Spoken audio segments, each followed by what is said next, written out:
بسم الله الرحمن الرحيم. أنا الدكتور عبد الناصر حاتم. قمت اليوم بإعطاء محاضرة عن مادة الأورال هيستولوجي للمرحلة الثانية بكلية بجراحة الفم والاسنان، دبلوم أورال دايجنوسيس، ماجستير أورال هيستولوجي، وبإعطاء هذه المحاضرة للمرحلة الثانية. الموضوع اليوم موضوع جدا مهم وهو يختص بالطب الأسنان، وهي الألفيولار بون بروسيس. الألفيولار بون بروسيس هي البون يكون يعتبر very important حتى لأنه يسوي support للأسنان للأبر واللور.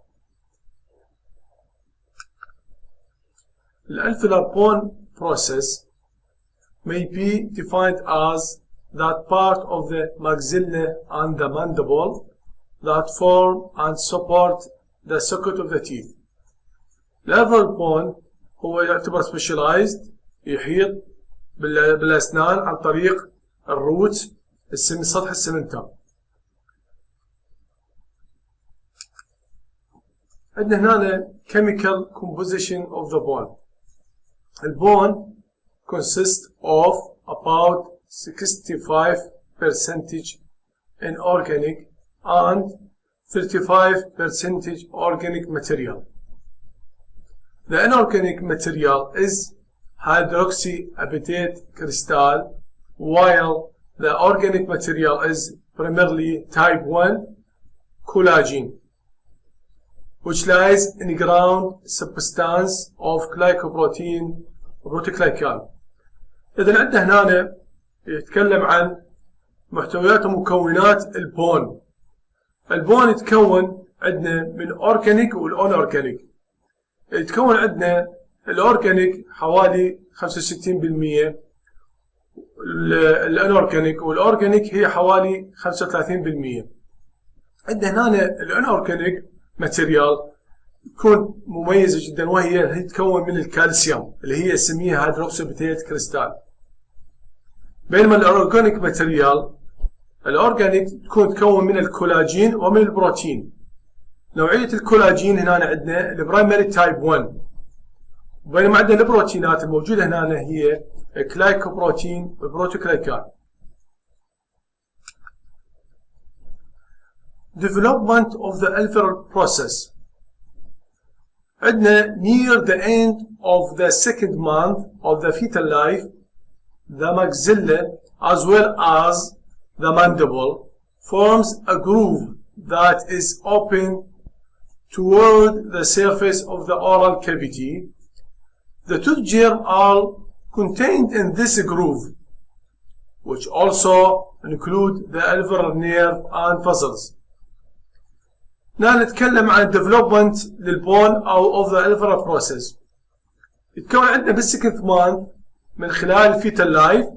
طبعا عندنا الماكسيلا والماندبل، يكون الماندبل والماكسيلا البون يكون على شكل جروف، والتوث جيرم يكون محتوى في داخل هذا الجروف، ويحدث عندنا ديفلوبمنت للتوث جيرم inside this groove حتى with the time يصير في eruption toward the oral cavity.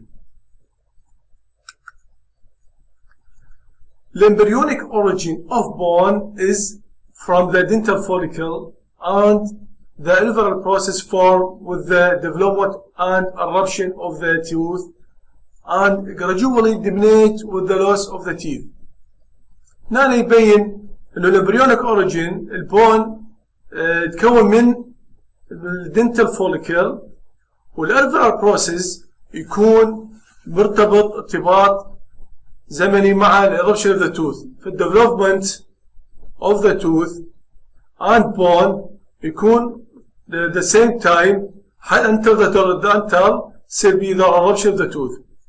Any change occur in the tooth، مثلا عندنا إذا صار extracted للtooth راح يصير عندنا change بالtooth، عندنا يصير extracted للtooth راح يصير عندنا socket. في هاي الحالة ايش راح يصير عندنا؟ راح يصير عندنا change بالبون أيضا. فعندنا البون بهذا المكان اللي كان يحيط بالأسنان راح يبدي يصير resorption وراح يبدي يختفي. Histological structure of the alveolar bone. الالفيرال بون عندنا كهيستولوجي هو الموضوعنا اليوم، بتكون اولا من الالفيرال بون بروبر. This part is for the lining of the socket and it consists of two parts. عندنا الالفيرال بون بروبر او نسميه الالفيرال بون ديورا، اللي هو شنو؟ هو اللي يحيط بالروت السمنتم، يحيط بالسمنتم الروت اوف ذا توث. اول طبقه من البون اللي تكون toward the cementum surface عندنا نسميها bundle bone. البندل bone is that bone in which the principal fiber of periodontal ligament اللي هي عندنا نسميها bundle of Charpie's fiber are anchored, therefore it termed bundle bone. The bundle bone is characterized by presence of fibers and the intracellular substance arranged at right angle to Charpie's fiber. عندنا كهيستولوجي يقسم عندنا البون عدة طبقات. The first layer اللي تكون باتجاه السيرفس مال التوث مال الروت اللي هي سمنتم سميناها بندل. احنا هنا ليش سميناها بندل بون؟ عندنا البندل بون، البون عندما ترتبط تكون يتكون على سطحه او يرتبط بفايبرز، مثلا عندنا الشاربيس فايبر او اذر فايبر، فعندما ترتبط فايبرز بالسيرفس اوف ذا بون نسميها بهاي الحاله نسميها بندل بون.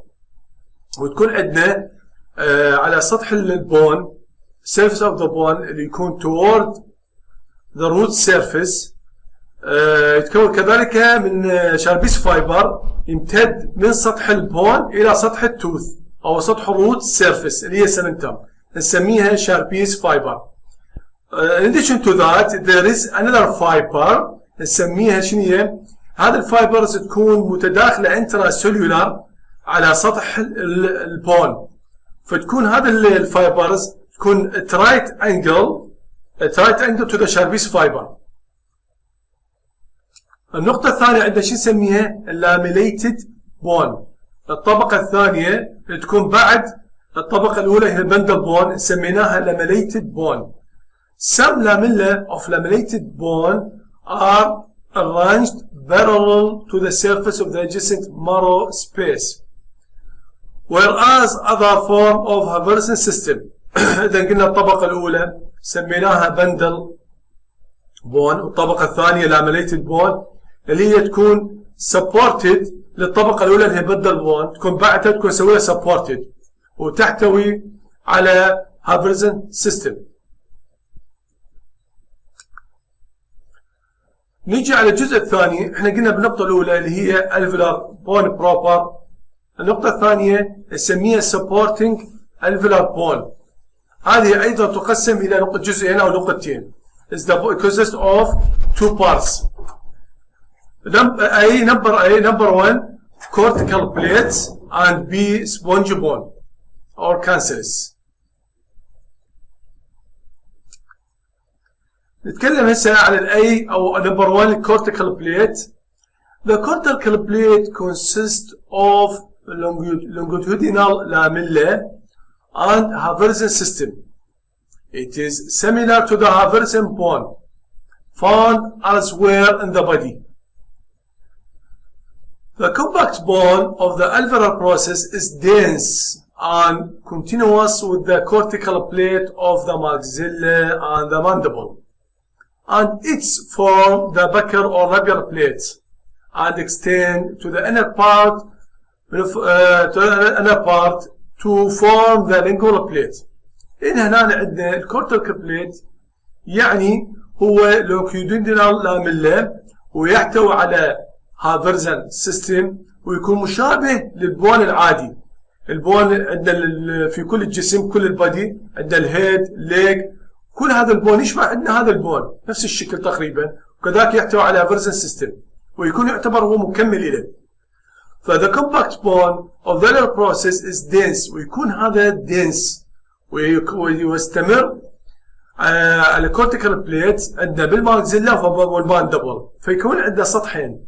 السطح الأول يكون باتجاه البكالي سميناه buccal plate، بعدين continuous to the باتجاه التانك أو باتجاه البلت يكون سطح ثاني نسميه lingual plate، ويحتوي containing على blood vessels and nerve، ويكون interconnected by Volkmann canal. إذا cortical plate هو يكون similar للبون العادي، ويحتوي على هافرزن سيستم، ويكون موجود بالماندبل وبالماكسيلا، ويكون عندنا طبقة باتجاه التشيك سميناه باكل أو ليبيال بليت، وبعدين continuous around the tooth باتجاه التانك أو باتجاه البلت فنسميه lingual plate. وكذلك فهو يحتوي على numerous هافرزن system and containing blood vessels and nerve، ويكون الهافرزن system connected with each to other، هناك اتصال جانبي سميناه Volkmann canal. عندنا this slide عندنا circumferential lamella and osteon و interstitial lamella و هافرزن canal. This slide explain about the bone containing lamellated bone and osteon and Haversen canal or osteo tissue.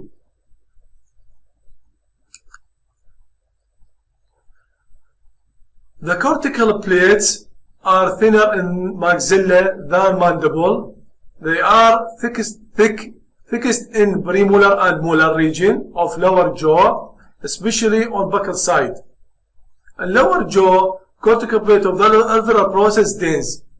عندنا الcortical plate يكون thin بالماكسيلا، بينما يكون عندنا بالماندبل خاصة بالمولار أو البريمولار يكون عندنا الcortical plate is thick and dense.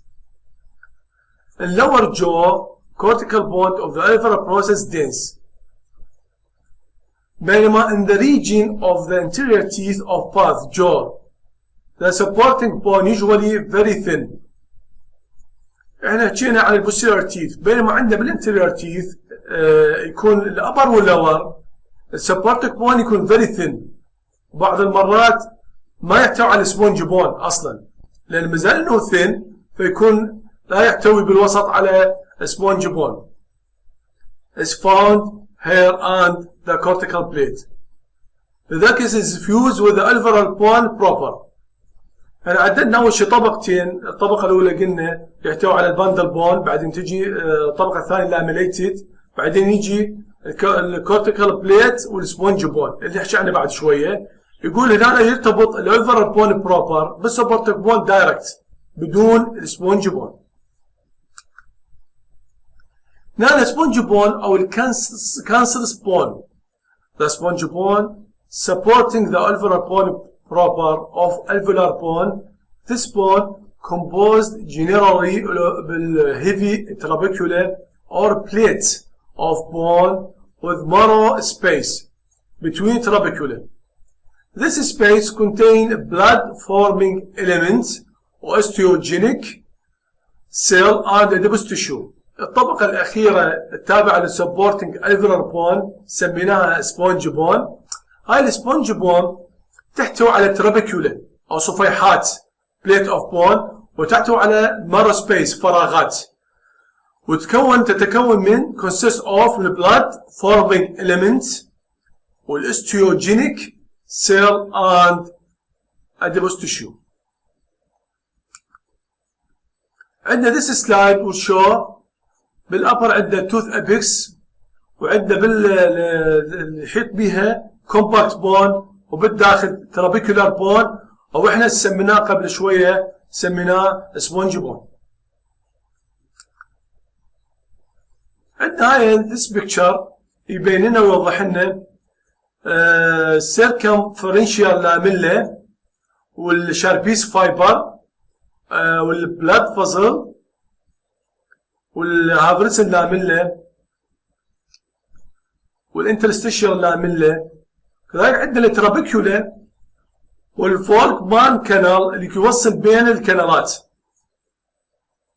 وعندنا كومباكت بون بالنهاية. كذلك عندنا السبونج بون والمارو كافيتي اللي قلنا تتكون من ترابيكولا بليتس وتحتوي على مارو سبيس وقلنا شنو هي مسؤولة على بلاتفورمينج إليمنت كذلك وش اسمه تكون بلاد إليمنت. هسه نجي على السيلز الموجودة من ضمن البون.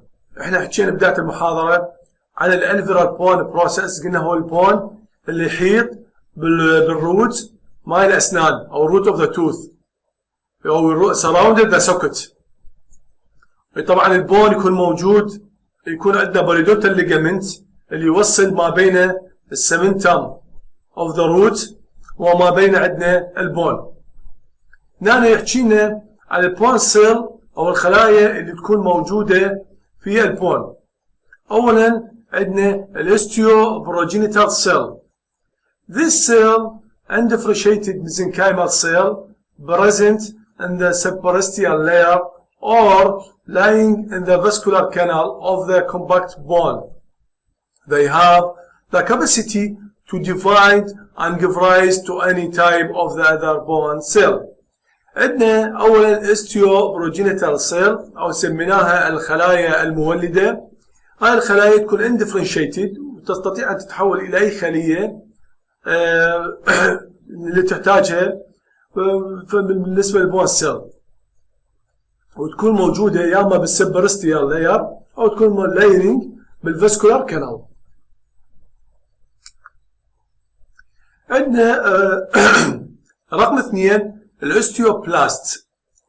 These are the cells responsible for bone formation found in relation to the bone surface of bone when bone matrix is being deposited. The osteoblasts are responsible for the secretion of osteoid tissue, which will be later mineralized, also be osteoblast to form new bone or bone tissue.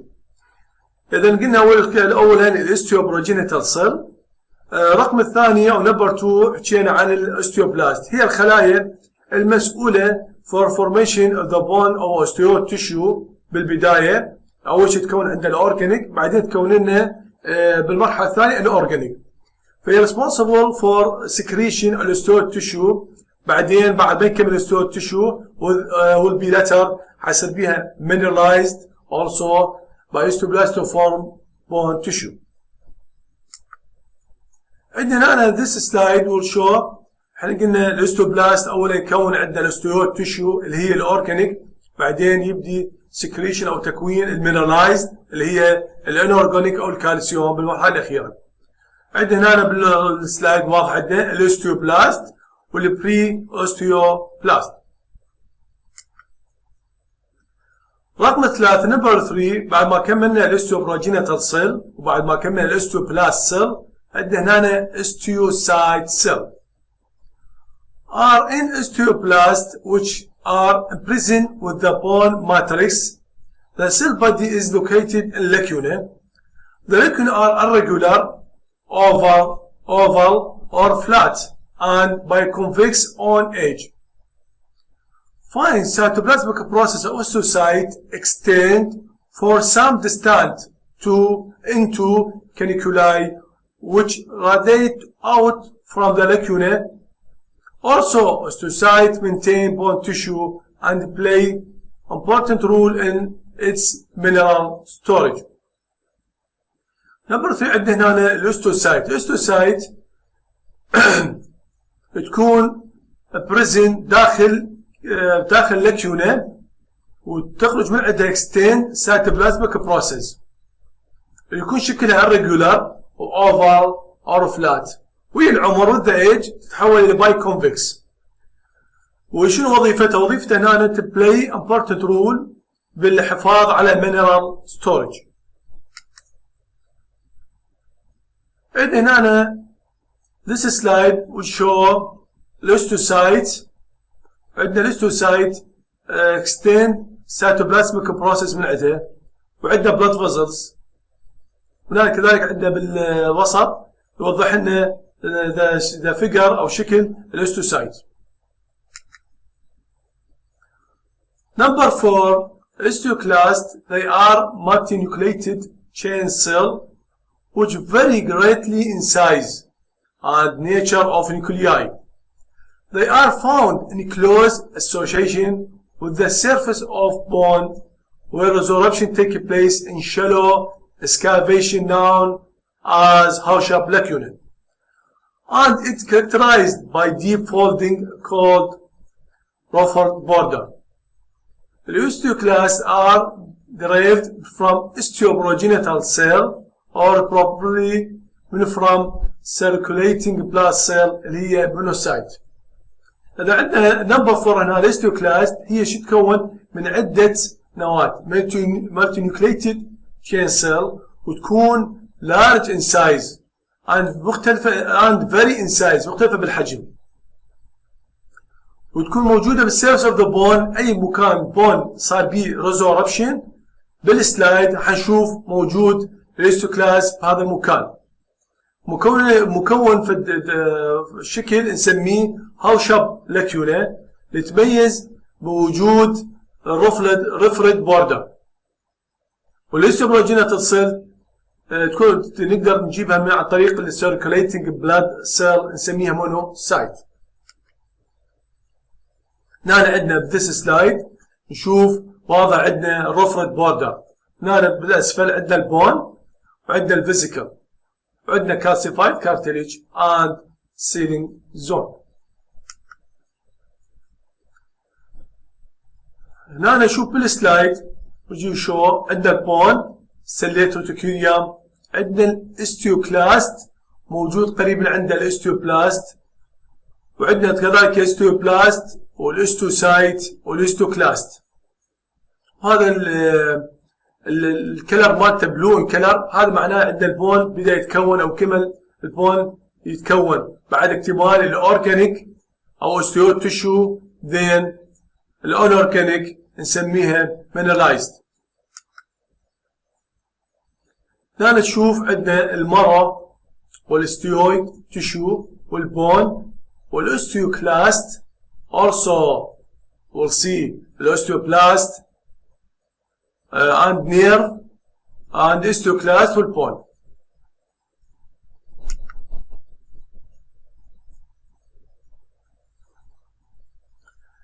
During bone resorption, three processes occur. عندنا هنا حكينا عندنا متكون البون حيمر مرحلتين، مرحلة البون فورميشن أو تكون البون ومرحلة البون resorption.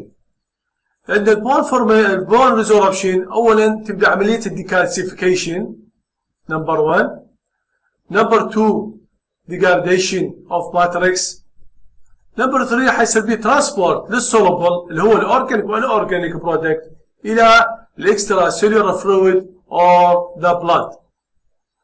هسه هنا يحكي لنا الديكالسيفيكيشن اللي يصير بالانورجانيك او بالمينرايزد اكر باي secretion of organic acid اللي هي عندنا citric and lactic acid by ruffled border of osteoclast. بعد ما تكتمل عندنا مرحلة الديكالسيفيكيشن على الأورجانيك تبدأ بعد مرحلة ثانية وهي تحطيم الأورجانيك degradation of matrix occur by activity of cathepsin B1 اللي هي بروتيز يعني بروتينات and collagenase اللي يشمل enzymes اللي هي يحكي عن الكولاجين. The breakdown of product of bone هاي كلها بعد ما صار بريك داون للاورجانيك والاورجانيك هاي البرودكت لازم تنتقل الى مكان ثاني اوف بون ترانسبورت الى الاكسترا سيلولار فلويد اور بلاد. احنا حكينا قبل شويه قلنا البون يصير بيه بون فورميشن بعدين نفس الوقت يصير بيه بون ريزوربشن. فمن تكون عندنا البون ويتوقف ويتكون عندنا بون بعدين يتوقف حيتكون عندنا خطوط. هاي الخطوط هيستولوجيكال نشوفها بالسلايد. فانكريمنتال لاين ان بون. فعندنا اولا يحكينا عن الريستنج لاين. ار سموث ستريت لاين. They stained dark blue with E and with the H and E stain. They represent the resting period of osteoblast during bone formation. المرحلة الأولى يتكون عندنا resting line اللي هي تكون تتميز شلون تعرفها بالسلايد تكون سموث وستريت وتكون بلو ان كلر، تمثل مرحلة البون. البون عندنا يتكون ويتوقف، يتكون ويتوقف. فالبون من يتكون ويتوقف تكون عندنا خطوط واضحة بالميكروسكوب نشوفها نسميها ريستنج لاين، تكون سموث وستريت. المرحلة النقطة الثانية نسميها ريفيرس لاين. الريفيرس لاين يختلف عن الريستنج لاين، يكون stained dark blue as in the resting line, but reversal line are scalloped, not smooth. They represent the outline of Hauschab lacuna with their concavity toward the new bone. Following bone resorption, new osteoblast differentiated and deposit bone tissue, leaving this line separating between old and new bone. الريفرسال لاين يختلف عن الريستنج لاين، يكون هنا الشكل مالته سكولابت، هناك يكون سموث، وهنا نشوف هاوشاب لاكيونا نتيجة الاكتيفيشن اوف الاستيوكلات سيل اللي تكون عندنا، فيسوون بون ريزوربشن، بنفس الوقت يتكون عندنا بون فورميشن باي اوستيوبلاست، فيكون عندنا الشكل اللي سميناه سكولابت، واللي يكون به مفصول ما بين separating between old and new bone formation. هنا بالسلايد نشوف عندنا تكون الاستوسايت، وعندنا البون والاستو تيشيو طبعا والمرض، وعندنا يكون بهذا السلايد واضح عندنا اللي هو الريفيرسر لاين اللي يختلف عن الريستنج لاين، قلنا يكون ستريت. عندنا الفسيولوجيكال تشينج ان الفيولار بون. شنو التغييرات تحدث عندنا بالالفيولار بون؟ Structure of alveolar bone is adapted to mechanical stress, and these mechanical stresses are growth of the bone, eruption of the teeth, weak and loss of teeth. All these physiological factors affected the alveolar bone and result in the structural change and the bone formation or bone resorption. أنا كنا بداية المحاضرة قلنا هناك علاقة ما بين الاسنان والبون، فلو مثلا سوينا استركتد او تم قلع الاسنان، عندنا الكورتيكال بليت قلنا بالبداية عندنا باكال بليت اللي يحيط بالروت، وعندنا اللينجوال بليت، هاي راح تتغير وحيصير بيها ريزوربشن. ليش؟ لأن عندنا بعد اكستراكتد التوث حيصير ستراكشرال تشينج بالبون ريزوربشن، ويصير عندنا فلات نتيجة فقدان الأسنان أو فقدان السن بعد الاكستراكتد.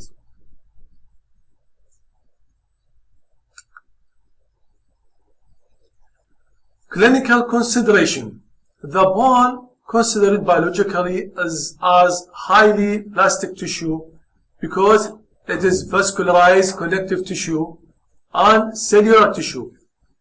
It shows high metabolic rate in contrast with the cementum, so it's sensitive to pressure, which led to resorption on the bone, and if there is tension, there is bone deposition. So this plasticity enables to the orthodontic to move the teeth without disruption their relation to the alveolar bone. The bone is a resorption on the side of tension. The entire alveolus is allowed to shift with the teeth. هنا حكينا على clinical consideration. نقول انه البون هو يعتبر high plastic tissue, high cell, high vascularity, high plastic, high metabolic rate. لذلك عندنا السمنتم اللي عندنا البون يكون جدا sensitive للبريشر. هاي المرحلة وهاي النقطة تفيدنا خاصة في الأورثودونتيك. الأورثودونتيك يقوم بحركة الأسنان باتجاه الميديال أو اللاترال أو أني تورد أني اتجاه. فهاي البريشر أو التنشن مال الأورثودونتيك موفمنت راح يسوي لنا شنو تشينج بالبون، يسوي لنا ريزوربشن بمكان معين وبون ديبوزيشن في الاتجاه الآخر. فذاك تعتبر البون جدا مهم فائدنا في حاملة الأورثودونتيك لغرض حركة الأسنان أو shifting with the teeth. عندنا bone healing. After extraction wound or fracture of bone, healing takes place by formation of an embryonic type of bone or called coarse fibrous bone, which is characterized by number 1, great number of great size and irregular arrangement of osteocytes. Number 2, coarse irregular fiber. Number 3, reduced volume of inorganic substance and great amount of organic substance. النقطة الرابعة عندنا absence of lamella and ristic line. يحكينا عن البون هيلينج. انا بعد ما يصير عندنا structured tooth او صار فراكشر، البون ما يتكون عندنا البون بسرعة. يتكون عندنا بون نسميه امبريونيك بون. هذا امبريونيك بون هو عبارة عن اورجانيك وعبارة عن فايبرز وما بيه لا ريستيك لاين ولا لاملا او غيره. ليش؟ لأنه يتكون عندنا البون بسرعة. بس بعدين with the time يتكون عندنا البون اللي هو اللي نحتاجه with the time. Thank you.